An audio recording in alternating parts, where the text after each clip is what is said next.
Howdy, I'm Max Keiser. This is the Keiser Report. You know, the Huawei phone, China, is the Apollo 11 of this decade. It's defining the technological landscape for a whole country. It's going to happen for a long time. Stacy.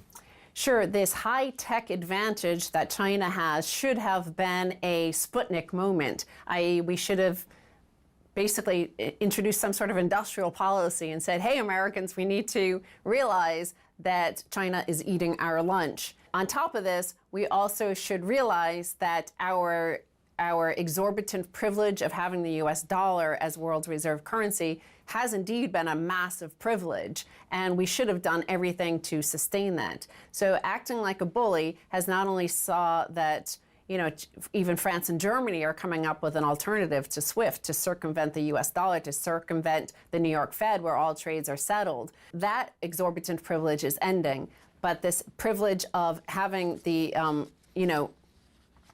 being so crucially important to world trade is also ending, because what we're seeing is this shocking headline, and this is Mish talking about a Wall Street Journal headline. China no longer needs U.S. parts in its phones. American tech companies are getting the go-ahead to resume business with Chinese smartphone giant Huawei Technologies, but it may be too late. It is now building smartphones without U.S. chips. Huawei's latest phone, which it unveiled in September, called the Mate 30 with a curved display and wide-angle cameras that competes with Apple's iPhone 11, contained no U.S. parts, according to an analysis by UBS and Formalhot Technology Solutions, a Japanese technology lab that took the device apart to inspect its insides. Now, going back to Apollo 11 in the space program, you had an industrial policy in America, which was over there in California at the Xerox labs, where they developed a lot of the technologies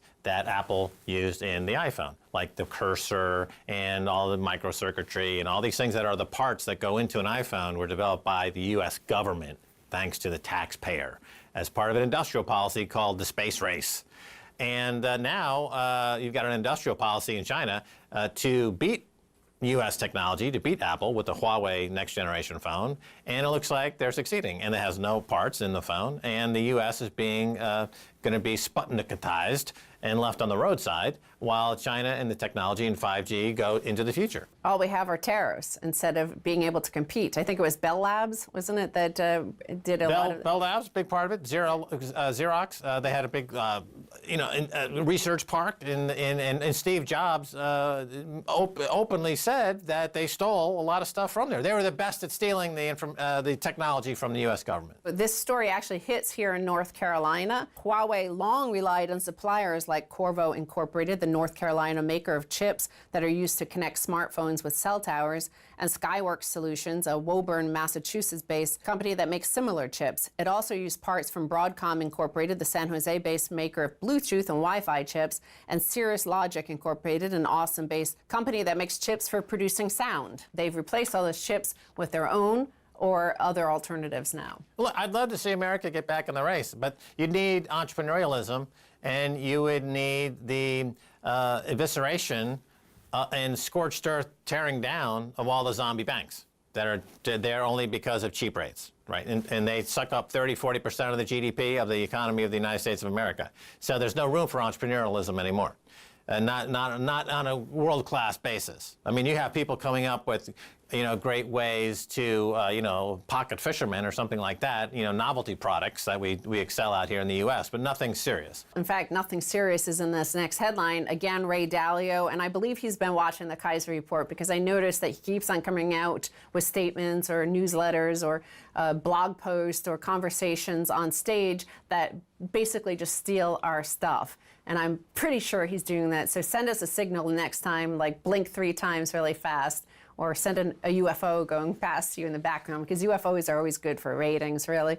Here's a headline, and Paul Tudor Jones is back. Ray Dalio and Paul Tudor Jones warn we will kill each other if our broken economic system isn't fixed. On stage, I think it was in Connecticut, and Ray Dalio said, because the world is looking for yield, companies can sell dreams rather than earnings. The number of companies that produce earnings is the lowest since the dot-com bubble in terms of their need, because you can sell a dream. As a result of the accumulation of the money at the top in technology, we have a situation where naturally those who have a lot of money also have a lot of money in credit, but it doesn't trickle down. And as a result, we have a situation with a large wealth gap. That's definitely stolen from me.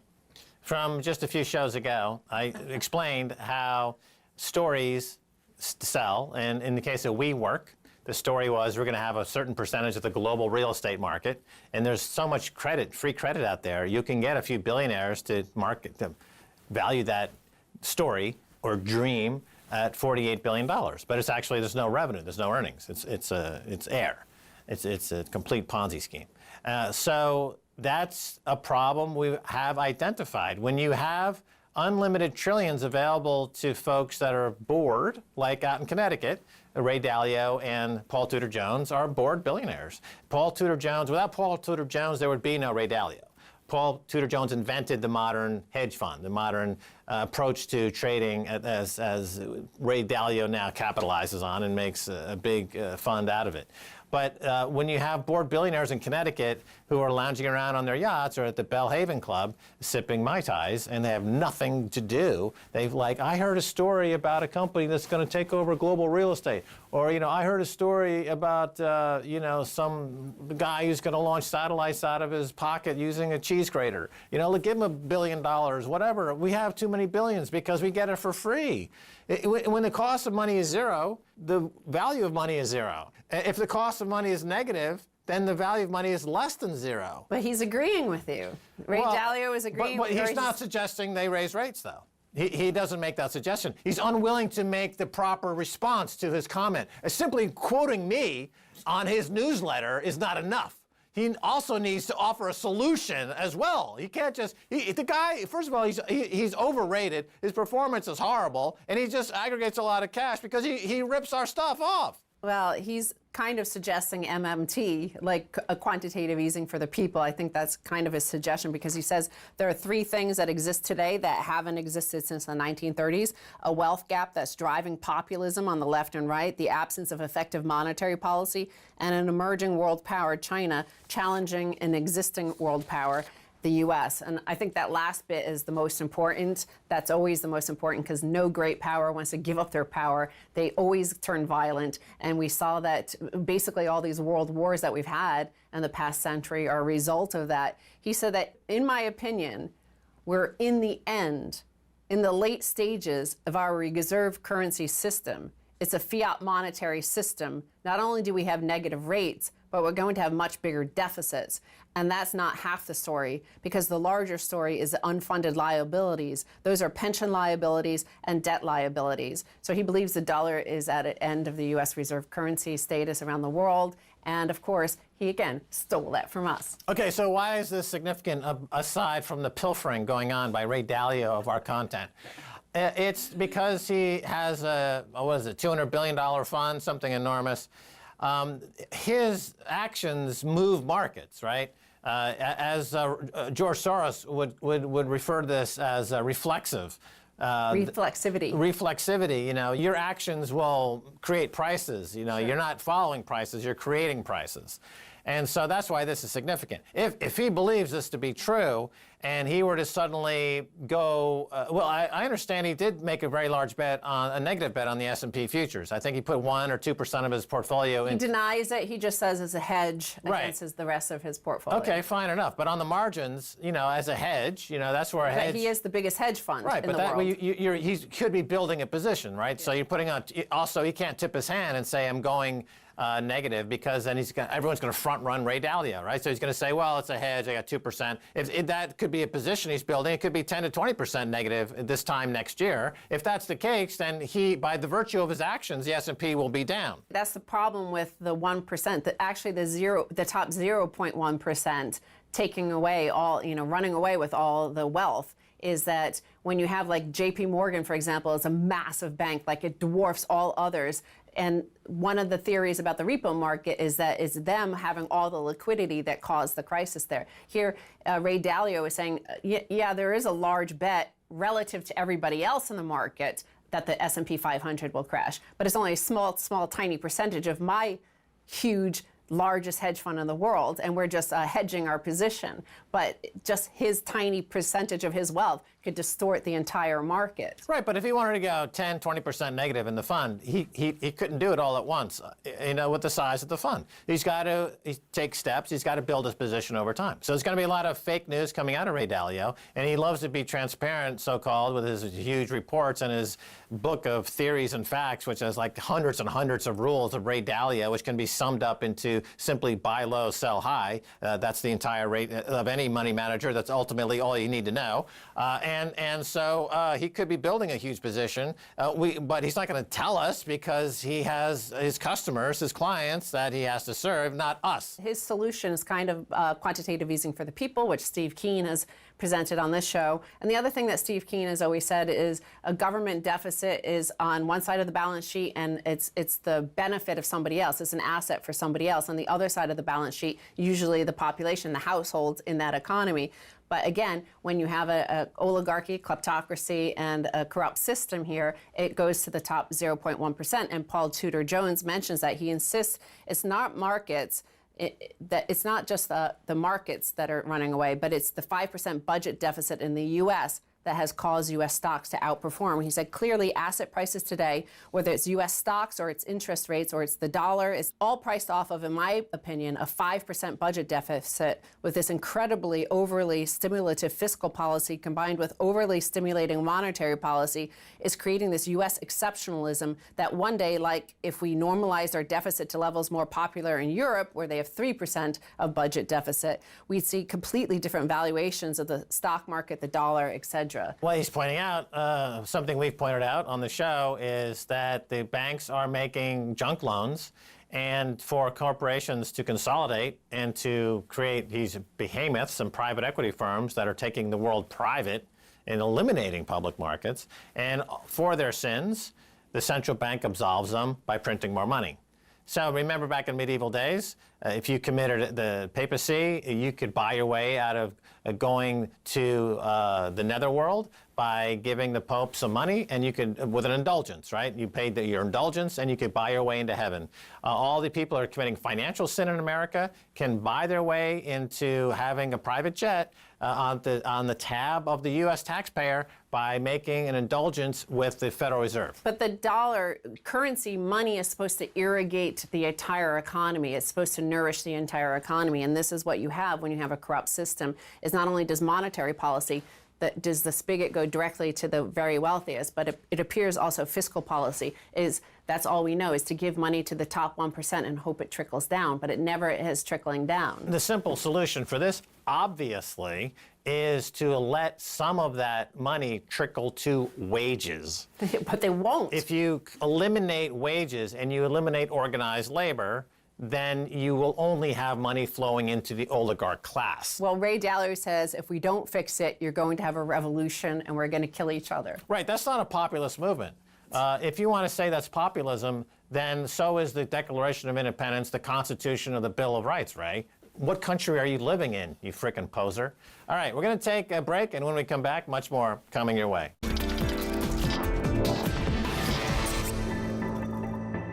Welcome back to the Keiser Report. I'm Max Keiser. Time now to return to our conversation with Dave Collum. He is a professor of organic chemistry at Cornell University. We're talking to him about his year in review newsletter. He puts out a very extensive, very pithy, very insightful year-end review that's full of nuggets of wisdom. Dave, welcome back. Hey, glad to be back. You used the phrase, quote, "A rolling loan gathers no loss." Now that we are at near zero rates, how much lower do you think U.S. rates can go? And Michael Hudson, who's, I don't know if you know Michael Hudson, very respected economist, been on the show many times. He thinks, predicts a negative 25% on rates if the intention is to bail out creditors. What do you think, Dave Collum? Well, I pray he's wrong. They're trying to set us up they're trying to soften the target for negative rates. I think. They're trying to soften the target for massive QE. No matter what, the Fed will never admit they've just blown it, and so they'll just keep doing weird stuff. I gotta figure you Bitcoiners and us gold hodlers are going to do really well if they drop the rates down there. You're a chemist over there at Cornell University, a professor, and you must have some instinct for the laws of nature. And what do you think of time having zero value or less than any value if we see negative interest rates? Time has less than zero value with a negative interest rates. Dave Collum, how does that, you're a physicist or a chemist, how does that work? Seems stupid to me. I can't imagine why you would loan money, but the credit markets now are so messed up that they're no longer about, creditors and borrowers meeting to haggle over price. And so, if the Fed's going to provide all the capital anyone ever needs, they don't need my capital, so I don't need an interest rate. And I apparently don't need to retire either, but that's a separate issue. So I think they're screwing up the system. I think the central bankers are so too big for their britches. They believe the baloney they spew. I'm willing to say I think I'm smarter than them by recognizing that I don't know what I'm doing. Yeah, but if time has a negative interest, then we're going backwards in time. Is this so banks on Wall Street can go back in time and steal from customers from decades past because they've already looted every customer they possibly can? Goldman Sachs and others have been caught looting from their own customers. Their own customers have been bled dry. They want to go back in time and loot from the customers in the past. Is that what negative interest rates are all about, Dave Collum? You're a scientist. You explain this to me. Yeah, maybe. I had this epiphany that there are people who are paying interest on loans to buy debt, that they have to pay interest on the debt on the hope that they can sell it to some other idiot. That's the system we're in. That has got to be happening with all those negative interest rate loans.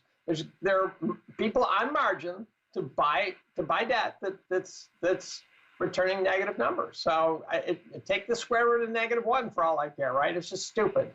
And I think it will destroy the banking system. I keep hearing the banking system's hurt by the low and negative interest rates. Then why are they doing it if the banking system's hurt? I do believe the transition back to normal is going to be a bloodbath, though. So I think they're afraid of that. Yeah, I think the reason they do it, even though it hurts them, is very simple. It's an example of suicide capitalism. And we've been seeing this develop over the past 20 years, where the terrorists, either they're theocratic fundamentalists or they're Wall Street fundamentalists. They're both looking to blow themselves up for their ideology. One follows a religious ideology, and one follows a misreading of Adam Smith. But they're both terrorists.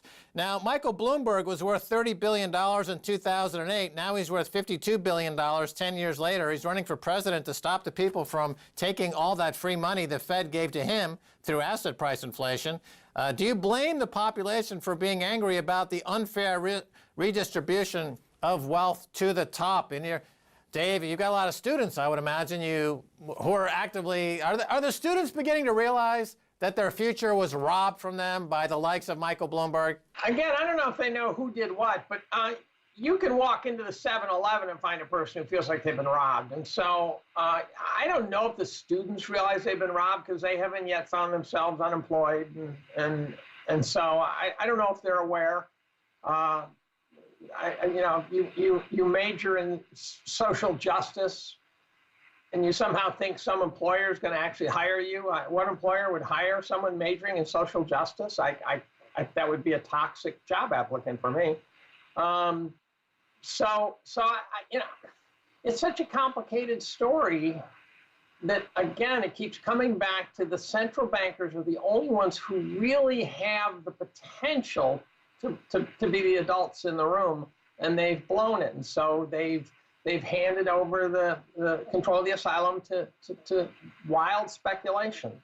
And to blame the speculators for spotting opportunity and speculating is, I'm not inclined to do. I also would question the use of the word redistribution.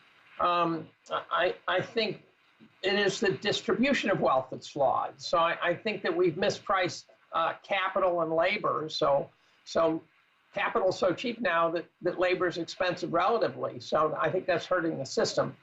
And I think if the system was distributing wealth correctly, and it's not going to be fair, and you're going to have poor people and rich people, but correctly, optimally, you wouldn't have to redistribute wealth. And you wouldn't have Elizabeth Warren, and you wouldn't have Bernie Sanders, you wouldn't have all these Democratic hopefuls who are proposing outlandishly ridiculous ideas. So you're saying that you can't blame speculators when the Fed gives them a lot of free money, and yet the mandate of the Fed is to modulate speculation in the economy through using the fulcrum of interest rate policy. That's the purpose of the Fed. So you're saying that the Fed has reneged and repudiated the purpose that exists by not trying to create economic balance, but by feeding the speculators who are engaging in acts of financial vandalism, to put it in the terms of The Economist magazine and others out there who are now openly calling banks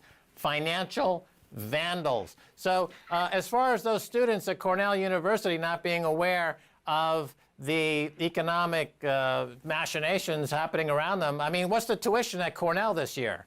And what was it 20 years ago? Oh, I don't know. Must be 65, 70,000 total cost to go to Cornell per year. Oh, okay, so 18-year-old kid, of course, every 18-year-old in America has $70,000 to spend 1 year at Cornell, and they don't notice it, right? So in other words, who's bailing? They're going into the debt market. They're graduating with onerous debt, and if they don't notice it, then they should immediately drop out of Cornell and get a frickin' job because they're morons. Now, let's talk about even the Minneapolis Fed, Neil Kashkari. He seems to be looking at the Fed getting involved in this redistribution of wealth idea, perhaps through modern monetary theory. So MMT, this is out of the academic circles, of which I presume you are familiar. What is it, MMT? Can you explain it? And is it any good? Again, one of the relatively few topics I spent an inordinate amount of effort to understand this year was MMT. It's this funny mix of Marxism and socialism, and I don't quite know what it is, but the basic premise is that the government can keep spending any money it wants, that it doesn't have to even tax you. And it has roots that go all the way back to, ancient Rome and coin clipping and debasing of currencies and stuff like that. But some of the things they say are just outlandish.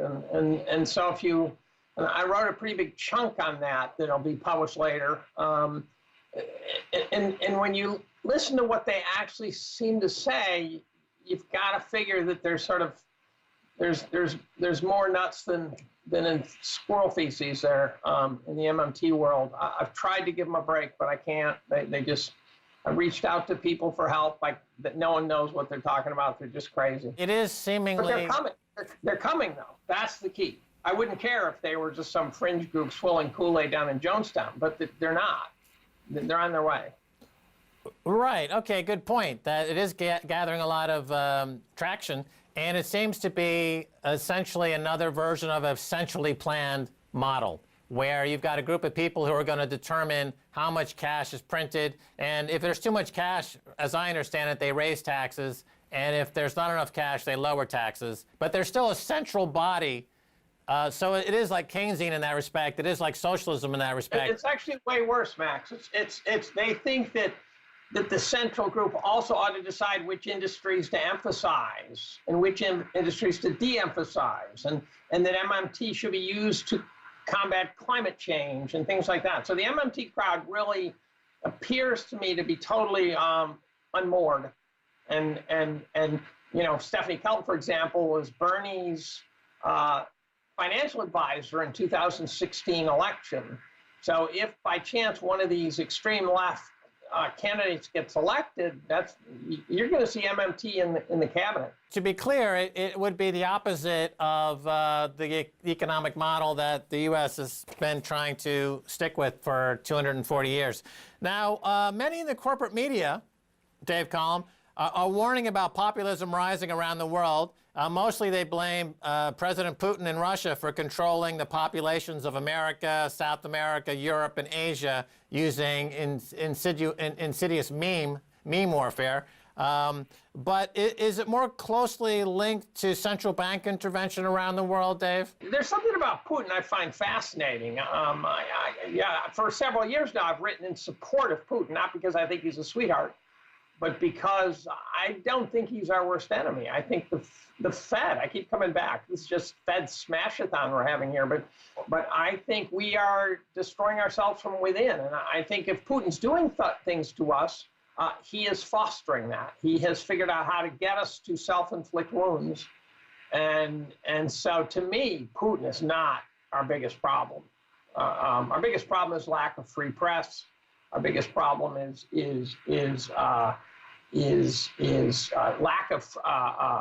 lack of free markets. Right, and the big problem right now is we're out of time. Dave Collum, thanks for being on the Keiser Report. Hey. And that's going to do it for this edition of the Keiser Report with me, Max Keiser, and Stacy Herbert. I'd like to thank our guest, Dave Collum of Cornell University. If you'd like to get in touch, tweet us at Keiser Report. Until next time, bye, y'all.